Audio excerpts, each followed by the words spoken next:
Optical isomerism stereochemistry part first के बारे में पढ़ेंगे। स्टीरियोकेमिस्ट्री में इसके प्रीवियस वीडियो में हम लोगों ने देखा SN1 and SN2 reaction. SN1 reaction में आपका जो इंटरमीडिएट बन रहा था वो क्या बना था, कार्बन बेयरिंग पॉजिटिव चार्ज। जिस कार्बन के ऊपर पॉजिटिव चार्ज है उसको हम लोग बोलते हैं कार्बोकैटायन के रिस्पेक्ट में हम लोग देखा भी था tertiary, then secondary, then primary, then methyl. यहाँ पे जब भी न्यूक्लियोफाइल का अटैक होगा तो न्यूक्लियोफाइल का अटैक फ्रंट अटैक हो सकता है, बैक साइड में अटैक हो सकता है। फ्रंट साइड अटैक होने के कारण क्या है, सपोज करो यदि फ्रंट अटैक पे आपका डी बनता है जिसको हम लोग प्लस से भी सिंबल से देखते हैं, इसका मतलब डेक्स्ट्रो रोटेटरी। यदि बैक साइड से अटैक होता है तो इसको हम लोग बोलते हैं लीवो रोटेटरी, या इसको सिंबल से दिखाते हैं यल या माइनस से। मीन्स 50% बनने के चांसेस आपके डी के हैं, 50% बनने के चांसेस आपके यल के हैं। तो 50% डेक्स्ट्रो रोटेटरी, 50% लीवो रोटेटरी। इसका मतलब कि आपका जो प्रोडक्ट बन रहा है इसमें दोनों तरह के प्रोडक्ट बन रहे हैं और इसको हम लोग बोलते हैं रेसमिक मिक्सचर, और इस प्रोसेस को हम लोग बोलते हैं रेसमाइजेशन। SN2 रिएक्शन में जब भी कार्बन के ऊपर क्या होते हैं, स्मॉलर ग्रुप लगे होते हैं, सपोज करो H है, यहाँ पे जो भी लिविंग ग्रुप लगे होते हैं, लिविंग ग्रुप मतलब जो छोड़ के जाने वाले हैं, सपोज करो हैलाइड में आपका क्या होगा, आयोडाइड हो गया, ब्रोमाइड हो गया, क्लोराइड हो गया, ये जब लगे होंगे इससे जो न्यूक्लियोफाइल क्या करेगा, न्यूक्लियोफाइल आपका रियर साइड से बैक साइड से अटैक करेगा तो आपका क्या पेंटावैलेंट कार्बन हो जाएगा और फाइनली होगा क्या है, यानी यहाँ पे बन जाएगा CH की यहाँ पे बॉन्डिंग आपकी प्रोसीड हो जाएगी। इसका मतलब कि जो हमारा स्टार्टिंग मटेरियल था और हमारा जो प्रोडक्ट बना बिल्कुल एक दूसरे से क्या है, उल्टा है, अपोजिट है, इन्वर्टेड है।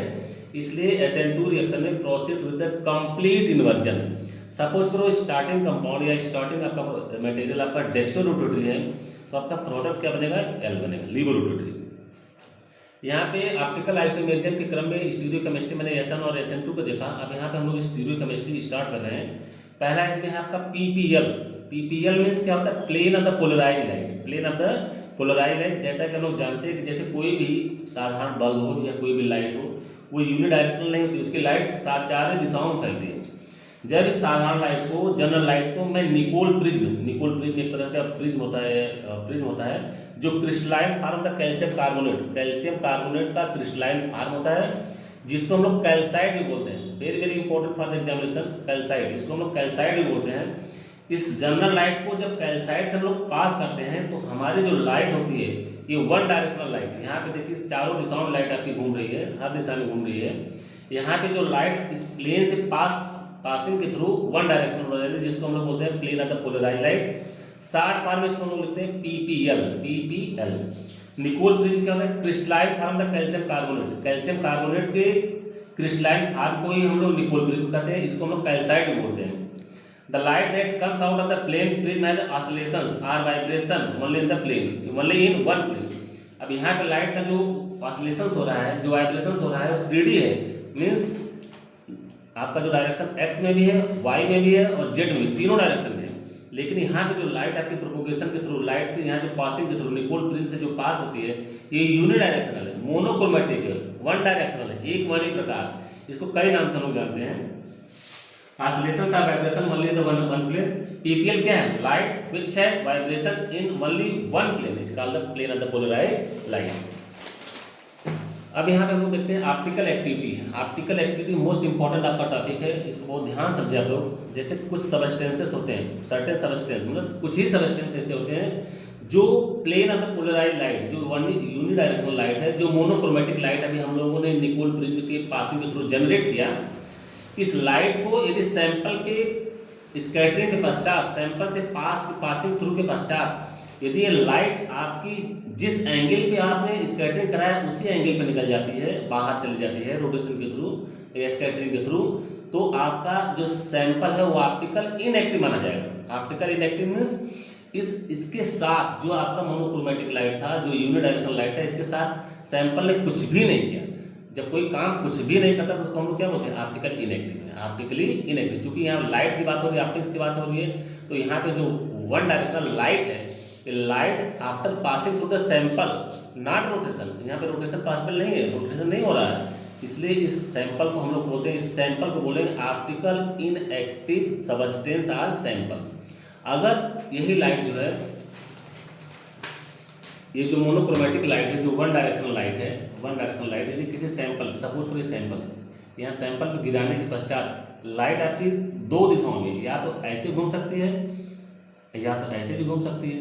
दो तरह के रोटेशन पॉसिबल है। यदि घड़ी के दिशा में या क्लॉकवाइज रोटेशन होती है तो इसको हम लोग दिखाते हैं डी से, या इसको स्मॉल प्लस से भी दिखाते हैं, या डी या प्लस, डेक्स्टो रोटेटरी या प्लस साइन।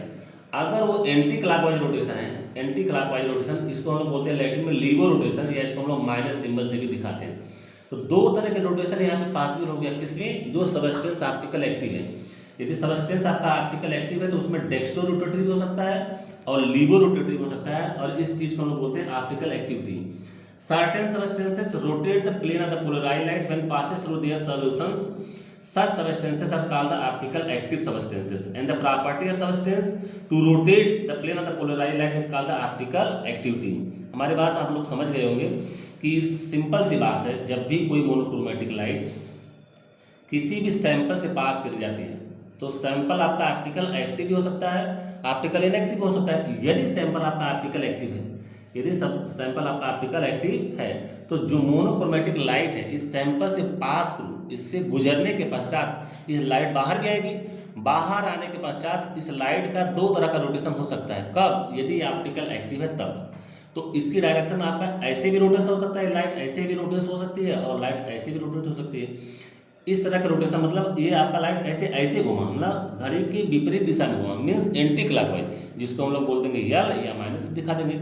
ये लाइट कैसे घूमी, लाइट तो ऐसे थी ना, लाइट तो आपकी ओरिजिनल ऐसे थी, अब लाइट रोटेट कैसे थी, ऐसे, मतलब घड़ी की दिशा में, मतलब क्लॉकवाइज, जिसको हम लोग बोलते हैं डेक्स्टो रोटेटरी, या स्मॉल डी से दिखाते हैं, या इसको प्लस साइन से भी हम लोग सिंबल से डिनोट करते हैं। पोलैरिमीटर क्या होती है, the angle through which the plane of the polarised light, the angle through which the plane of the polarised light is rotated is measured by the instrument called the polarimeter. ये इसका measurement किस instrument द्वारा किया जाता है, जो angle में जो यहाँ पे रोटेशन हो रहा है, क्योंकि लाइट तो हमने 90 डिग्री पे लेके चला था, यहाँ पे सपोज करो आपकी स्कैटरिंग पश्चात लाइट ऐसे मिल रही है, तो लाइट यदि मैं इसको इस तरह से कंपेरिजन कराऊँ तो ये इसके बीच में और इसके बीच में एंगल जनरेट हो रही है। इसी एंगल को किसके द्वारा मेजरमेंट किया जाता है, उस इंस्ट्रूमेंट का नाम है polarimeter. The angle through which the plane of the polarised light is rotated is measured by the instrument called the polarimeter. यहाँ पे देखिए, ये light source of the sodium lamp है, सोडियम लैंप का आपका लाइट सोर्स है, जो कि लाइट यहाँ पे जनरेट कर रही है। ये लाइट आपकी तीनों दिशाओं में, एक्स एक्सिस और वाई एक्सिस, जेड एक्सिस, तीनों एक्सिस पे जा रही है। इस लाइट को हम लोग बोलते हैं अनपोलराइज्ड लाइट। अनपोलराइज्ड लाइट मतलब इस सारी दिशाओं में, तीनों डायरेक्शन में घूम रही है।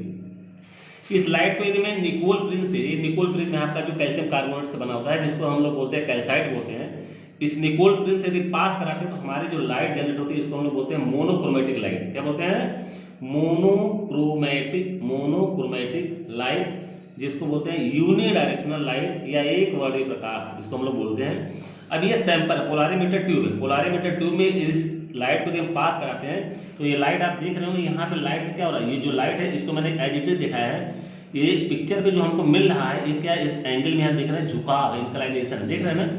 तो ये जो ओरिजिनल आपका लाइट है इसका एंगल और जो लाइट आपके यहाँ झुकी हुई मिल रही, इसके बीच में जो एंगल मिला है इसी को हम लोग बोलते हैं अल्फा। मोस्ट इंपॉर्टेंट ध्यान दीजिएगा, टेंशन प्लीज। इस अल्फा, यही एंगल है आपका, पोलैरिमीटर ट्यूब है। ये मूवेबल निकोल प्रिज्म है, मूवेबल निकोल प्रिज्म का आप मूव भी करा सकते हैं। एनालाइजर यहाँ पे आंख लगा के आंख से आपको देख रहा है कि आपका जो रोटेशन है, कितने एंगल पे रोटेशन यहाँ पे अल्फा आपका पॉसिबल है।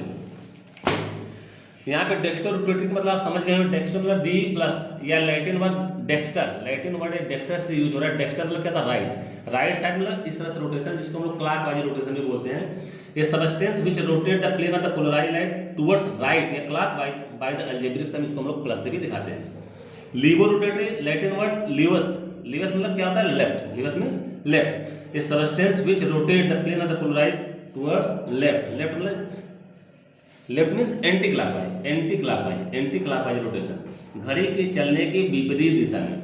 ये substance which rotate the plane of the polarised light towards left anti clockwise by the algebraic sum, इसको हम लोग माइनस से भी डिनोट करते हैं। ऑप्टिकल आइसोमेरिज्म क्या होता है, हमारा पॉसिबिलिटी जो है लाइट के जो रोटेशन की है दो तरह के, एक डी प्लस भी हो गया, दूसरा आपका क्या है एल माइनस। इन दोनों आइसोमर को ही हम लोग ऑप्टिकल आइसोमर कहते हैं। या तो रोटेशन डेक्स्ट्रो में होगा या तो रोटेशन लीवो में। यदि डेक्स्ट्रो में तो इसको हम लोग प्लस से दिखाते हैं, लीवो में तो माइनस से। सबस्टेंसेस या which rotate the plane of the polarise light. Plane of the polarize मतलब आप समझिए वो यूनिडायरेक्शनल लाइट जो वन डायरेक्शनल लाइट होती है, इसी को हम लोग पीपीएल बोलते हैं। Towards right D plus and left L minus, these are called the optical isomerism, इसी को हम लोग ऑप्टिकल आइसोमर बोलते हैं, D plus and L minus को, and the phenomena is called the optical isomerism.